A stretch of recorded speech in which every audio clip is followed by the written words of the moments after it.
Genesis chapter 42. Now Jacob saw that there was grain in Egypt, and Jacob said to his sons, Why do you look at one another? He said, Behold, I have heard that there is grain in Egypt. Go down there and buy for us from there, so that we may live and not die.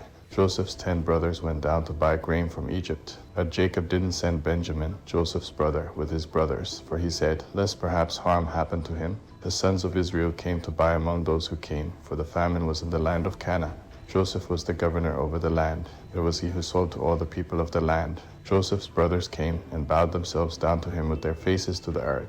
Joseph saw his brothers, and he recognized them, but acted like a stranger to them, and spoke roughly with them. He said to them, Where did you come from? They said, From the land of Canaan, to buy food. Joseph recognized his brothers, but they didn't recognize him. Joseph remembered the dreams which he dreamed about them, and said to them, You are spies. You have come to see the nakedness of the land. They said to him, No, my lord, but your servants have come to buy food. We are all one man's sons, we are honest men.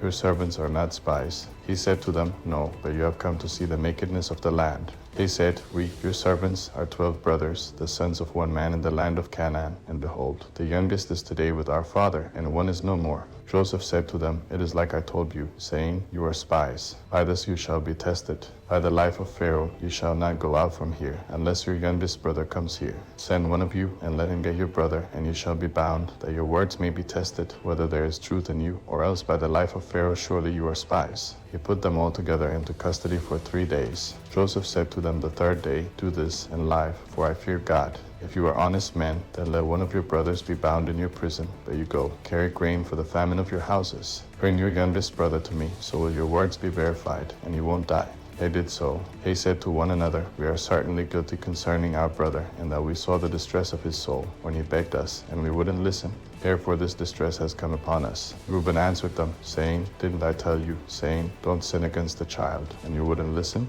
Therefore also, behold, his blood is required. They didn't know that Joseph understood them, for there was an interpreter between them.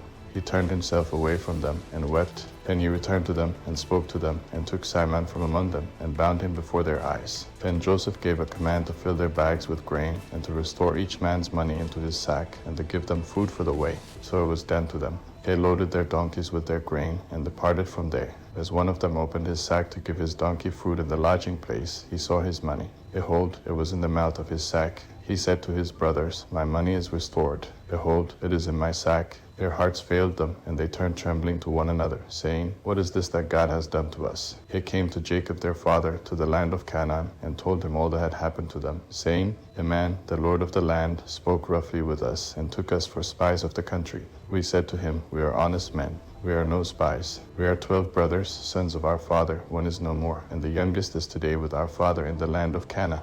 The man, the lord of the land, said to us, By this I will know that you are honest men. Leave one of your brothers with me, and take grain for the famine of your houses, and go your way. Bring your youngest brother to me. Then I will know that you are not spies, but that you are honest men. So I will deliver your brother to you, and you shall trade in the land. As they emptied their sacks, behold, each man's bundle of money was in his sack. When they and their father saw their bundles of money, they were afraid. Jacob, their father, said to them, You have buried me of my children. Joseph is no more, Simon is no more, and you want to take Benjamin away. All these things are against me.